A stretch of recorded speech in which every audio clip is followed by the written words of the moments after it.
సరే, ఈ మధ్య నేను కంచి వెళ్ళాను. అక్కడ అమ్మవారికి కొన్ని పూజలు అవి జరుగుతున్నాయి. దాని కవరేజ్ కోసం వెళ్ళాం. ఎక్కడెక్కడి నుంచో కొన్ని వందలాది మంది పురోహితులు వచ్చారు. అందరూ యంగ్స్టర్స్. నేను అన్నాను సరదాగా, ఏమండి మీకు పెళ్ళి అయిందా అని అడిగాను. మమ్మల్ని ఎవరు చేసుకుంటున్నారండి, పురోహితులను ఎవరు చేసుకోవడానికి అమ్మాయిలు ముందు రావట్లేదు, దీని మీద మనం ఒక టాక్ చేయాలండి అన్నారు. They are from Guntur actually. తప్పకుండానండి, నేను ముందైతే ఈ ఇంటర్వ్యూ చేస్తాను, అప్పుడు అడుగుతాను స్వామిని, అడిగిన తర్వాత అప్పుడు మీ దగ్గరికి వస్తాను తప్పకుండా అని. నిజానికి అమ్మాయిలు పురోహితుల్ని పెళ్లి చేసుకోవడానికి అంటే ఈ మడి ఆచారాలకి ఆచార వ్యవహారాలకి భయపడిపోతున్నారా, లేకపోతే ఈ లైఫ్ వద్దనుకుంటున్నారా, మోడర్న్గానే ఉండాలనుకుంటున్నారా? మీరు ఎలాంటి యూత్ని చూస్తున్నారు సార్? యాక్చువల్లీ నిజంగా ఇబ్బంది అవుతుందంటారా? ఇది దిల్ సే విత్ అంజలి, దిల్ సే విత్ రంగరాజన్. చాలా నిజంగానమ్మా, యు టచ్ ది. ఇది అర్చకుల్ని మాత్రమే కాదమ్మా సార్. నేను మీ అందరికీ ఒక విషయం చెప్పాలి. మనం చేసినటువంటి కొన్ని విషయాల్లో తప్పిదాలు ఉన్నాయి. మోడర్న్ అంటాం. మోడర్న్ అంటే ఏంటి? మోడర్న్ అంటే ఏంటి? మీకు ఏం చెప్తే ఏమో తప్పు అని నాకు భయం. మోడర్న్ అంటే మీ యొక్క వ్యక్తిత్వాన్ని, అస్తిత్వాన్ని, మీ పరంపరని, మీ విలువల్ని ఇవన్నీ వదిలేసేయడం మోడర్నిటీయా? దీనికి ఏం విలువలు లేవా? మన దేశం ఏంటి అమ్మా? త్యాగానికి ప్రతిరూపమైన దేశం. శ్రీరాముడిని మనం ఆదర్శంగా ఎందుకు భావిస్తాం? త్యాగం చేశారు కాబట్టి. శ్రీరాముడు ఏం తక్కువ కాదు, ఆయన కంటే ఎక్కువ భరతుడు శ్రీరాముడు 14 సంవత్సరాలు అరణ్యవాసం ఉండాలి. అవును సార్. వాళ్ళ తండ్రి ఆజ్ఞ. కానీ భరతుడికి కాదు కదా. కానీ భరతుడు రాజ్యం వెళ్ళాడా? వెళ్ళలేదు. భరతుడు ఏం చేశాడు? భరతుడు 14 సంవత్సరాలు శ్రీరాముడు ఎలా నారా వస్త్రాలు ధరించారు, ఎలా జటాజూటుడుగా ఉండినాడు, ఆయన నందిగ్రామంలో ఉన్నాడు. సింహాసనం కూడా ఎక్కలేదు. శ్రీరాముల వారి పాదుకల్ని సింహాసనం పైన పెట్టి 14 సంవత్సరాలు పాదుకా రాజ్యం ఉండింది. ఆయన కంటే గొప్పవాడు శత్రుఘ్నుడు. ఓకే. చాలామంది శత్రుఘ్నుడి యొక్క పాత్ర తెలియదు. లక్ష్మణుడికి సొంత తమ్ముడు శత్రుఘ్నుడు. నేను చిలుకూరులో అడుగుతూనే ఉంటాను, లక్ష్మణుడు తల్లి పేరు ఏంటి అని అడిగితే, ఒకసారి ఇలా భక్తులు ఎంత విలువలు తెలుసుకుంటున్నారు చిన్నపిల్లలు అని తెలిస్తే జనరల్ క్వశ్చన్స్ ఉంటాయి. ఇప్పుడు ప్రదక్షిణాలు స్టార్ట్ అయిన తర్వాత మళ్ళీ స్టార్ట్ అవుతుంది వైవా. ఒక పిల్లవాడిని అడిగితే వాడు అనుష్క అని చెప్పాడు. అంటే లక్ష్మణుడు తల్లి పేరు తెలియనటువంటి సమాజం మనం తయారు చేస్తాం. అవును. శ్రీరాముడితో లక్ష్మణుడు వెళ్ళాడు, భరతుడితో శత్రుఘ్నుడు ఉన్నాడు. ఇద్దరికి తల్లి సుమిత్రాదేవి. శత్రుఘ్నుడు ఏం చేశాడు? శ్రీరాముడికి సేవ చేసేటటువంటి భరతుడికి సేవ చేశాడు. ఆ సేవ చేసేటటువంటి ఒక గుణం ఉంది చూసారమ్మా, ఇది మన భారతదేశంలో ముఖ్యమైనటువంటి గుణం. ఈ గుణము ఇప్పుడు భార్యని సేవకురాలని కాకుండా శత్రుఘ్నుడి పాత్రలో గుర్తిస్తున్నాం మనం. ఇప్పుడు ఫెమినిజం వాళ్ళందరూ ఏమిటో, మేము సేవకులం కాదు, మేము ఈక్వల్ కదా. మీరు ధర్మశాస్త్రంలో ఉండే విలువలు చూడండి, ఆడవాళ్ళకి ఎంత విలువ ఇస్తుంది. ఒక చిన్న ఫార్ములా మీకు ఇచ్చి, ఈ టాపిక్ ఏంటి అంటే, సేవాభావంతో ఆడవాళ్ళు వ్యవహరిస్తుండేవాళ్ళు ఇంకా కూడా ఉన్నారమ్మా. వేద విద్యార్థిని పెళ్లి చేసుకోవాలనే అమ్మాయిలు ఉన్నారు. పర్సంటేజ్ తగ్గింది. మీరు చెప్పినట్టుగా this drastic reduction in the percentage. Engineering చదివినా, డాక్టరేట్ చేసినా కూడా కొంతమంది అమ్మాయిలు మేము వేదాధ్యయనం చేసిన వాళ్ళని పెళ్లి చేసుకోవాలని కొంతమంది ఉన్నారు ఇంకా. బట్ పర్సంటేజ్ తగ్గింది. నేను ఏంటి, ధర్మశాస్త్రంలో ఆడవాళ్ళకి పాత్ర చెప్పబడింది. ఇప్పుడు పాప పుణ్యాల గురించి ఫార్ములా చూస్తాం. భార్యకి భర్తకి నడుమ పాప పుణ్యం పర్సంటేజ్ ఎలా విభజిస్తుంది ధర్మశాస్త్రం చూడండి. భర్త పుణ్యం చేస్తే భార్యకి 50% పోతుంది. ఎంత? 50%. భర్త పుణ్యం చేస్తే భార్యకి 50% వస్తుంది. భార్య పుణ్యం చేస్తే భర్తకి 0% వస్తుంది. ఓహో, ఏం ట్రాన్స్ఫర్ అవ్వదా అయితే అక్కడ? ఓకే. భార్య పాపం చేస్తే భర్తకి 50% వస్తుంది. ఓహో, పుణ్యంలోనే రాదు, పాపంలో వస్తుంది అనమాట. ఓకే. పాపంలో 50% వస్తుంది భర్తకి. అయితే భర్త పాపం చేస్తే భార్యకి 0%. ఓకే. సో ఇక్కడ అమ్మాయిలకి చాలా ఇంకా ప్రయారిటీ, విశేషమైన- చాలా ప్రయారిటీ ఉంది సమాజంలో. అందుకోసం ఆడవాళ్ళు భార్య ఆజ్ఞ లేనిదే నువ్వు ఏ ధర్మకార్యం చేయడానికి లేదు. ఇప్పుడు యత్కించిత్ యథోక్తమపి దక్షిణామపి స్వీకృతి అని అవును. చెప్తుంది. మేము చేతిలో తాంబూలంలో దక్షిణ పెట్టుకుంటాం. ఉమ్. భార్య దాని మీద ప్రోక్షించాలి. అవును, అవును. ప్రోక్షించిన తర్వాతనే అది ఆయనకి, అంటే వాళ్ళకి అధికారం అంత ఉందమ్మా. ఇది చెప్పేటటువంటి వాళ్ళు లేరు. మోడర్నిటీ అనే కాన్సెప్ట్లో పోయి వదిలేసుకుంటున్నాం. మీకేంటి హార్లీ డేవిడ్సన్ బైక్లో పోయే మొగుడు కావాలన్నా? నేను అడుగుతాను, అదే సార్.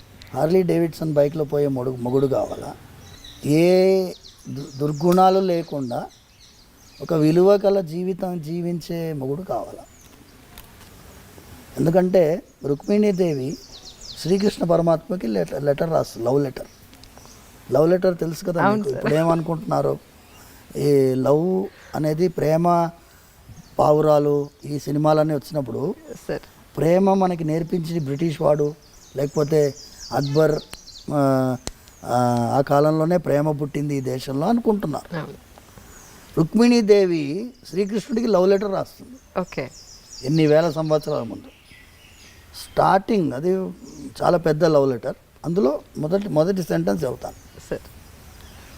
శ్రుత్వా గుణాన్ భువన సుందర శృణ్వతాం తే.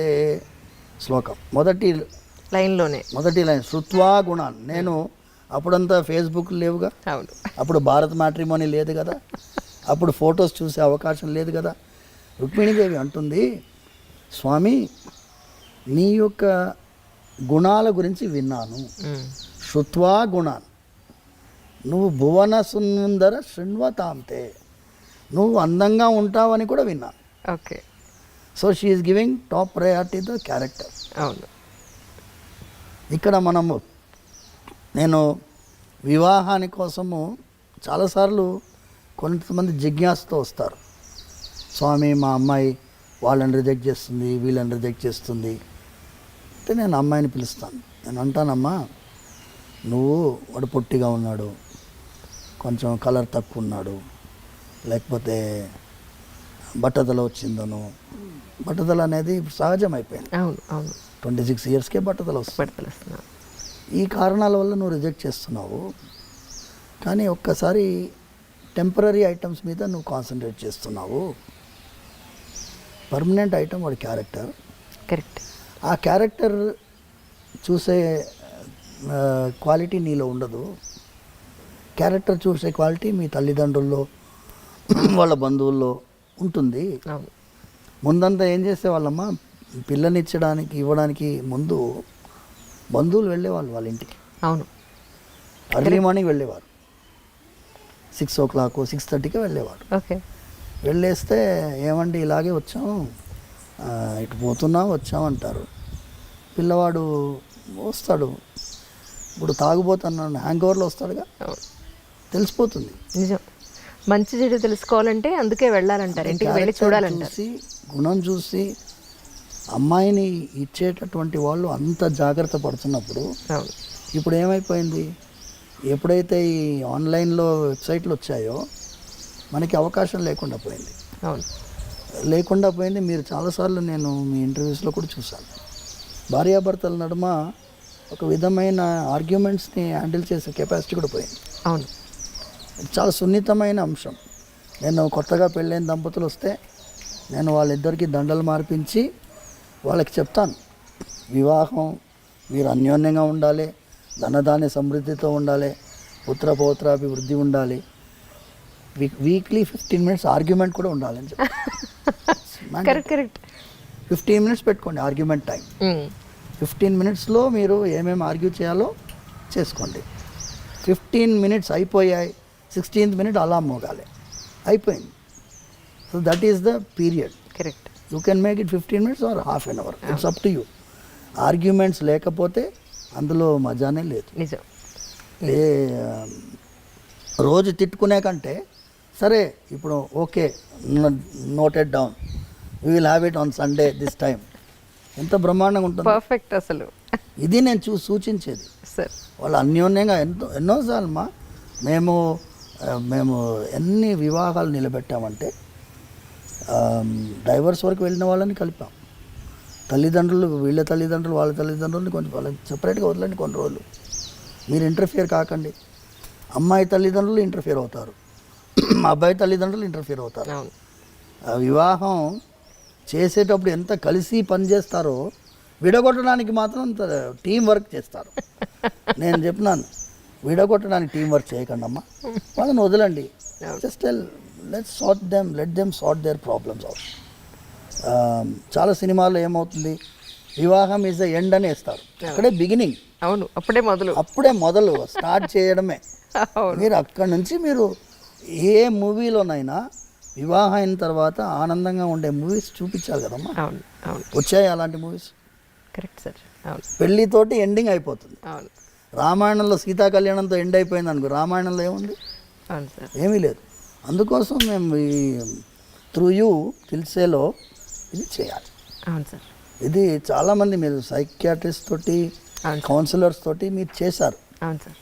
ఇది వాళ్ళ ప్రాబ్లం, కూర్చొని మాట్లాడుకోరు, ఏమి వీక్నెస్లు ఏం ప్రాబ్లమ్స్ అర్థం చేసుకునే అవకాశం ఎవరిస్తున్నారు. వెంటనే థర్డ్ పార్టీ వస్తాడు, లాయర్ వస్తాడు, మీరు ఇట్లా రాయండి, ఇట్లా రాస్తే తొందరగా డైవర్స్ వస్తారు. Will you not give them some time to settle their matter difficulties? True. Actually నేను ఫుల్ ఫ్లెడ్జ్డ్గా ఒక ఎంట్రీ తీసుకోవాలి అని మెంటల్గా చాలా ప్రిపేర్ అయ్యి వస్తే సార్ నాకు 1 hour టైం ఇచ్చారు. అంటే ఆయన ఆబ్లిగేషన్స్ సోమవారం ఉన్నాయి, డౌట్ లేదు అందులో. నాన్నగారికి ఇప్పుడు 1 o'clockకి అన్నం పెట్టాలని చెప్పారు. నాతో టైం వేసి ఇంకొక 10 నిమిషాలు ఉంది సార్. అంటే మీ జర్నీ వెళ్ళి నాన్నగారు కొట్టించడానికి 10 నిమిషాలు టైం పడుతుందని అనుకుంటున్నాను. సో ఏం చేద్దాం, వెయిట్ సాయంత్రం వరకు వెయిట్ చేయమన్నా వెయిట్ చేస్తాం. మీరు మధ్యలో కాసేపు రెస్ట్ తీసుకుని భోజనం చేసి సాయంత్రం చేద్దామంటే పెట్టుకుందాం అంటారా? ఫ్రెష్గా మళ్ళీ పెట్టుకుందాం. సరే, సిలబస్ ఇచ్చేసేయి. ఎందుకంటే ఒక్కొక్క టాపిక్ తల్లి మీది ఎలా ఉంది అంటే సార్, మీ క్వశ్చన్స్ కూడా wide spectrum. See your leading question, Anjali interviews ఎందుకు చాలామంది చూస్తారు అంటే యాంకర్ ఎలా ఉండాలో అలా ఉంది. యాంకర్ అంటే లోపల దిగి పట్టేస్తుంది అంతే, దాని తర్వాత మా ఫ్రీడమ్ ఇస్తారు. లేదండి అంతకంటే వాళ్ళు మాట్లాడివ్వకుండా ఇంటర్వ్యూ చేసే వాళ్ళు ఉన్నారు. సో అందుకోసం మీరు అంత ఫ్రీడమ్ ఇస్తున్నారు కాబట్టి వైడ్ రేంజ్ మనం మాట్లాడాలి. సమాజానికి ఉపకారం అయ్యేటటువంటి విషయాలు మనం మాట్లాడుతున్నాం కాబట్టి అసలు వీ షుడ్ హ్యావ్ అనదర్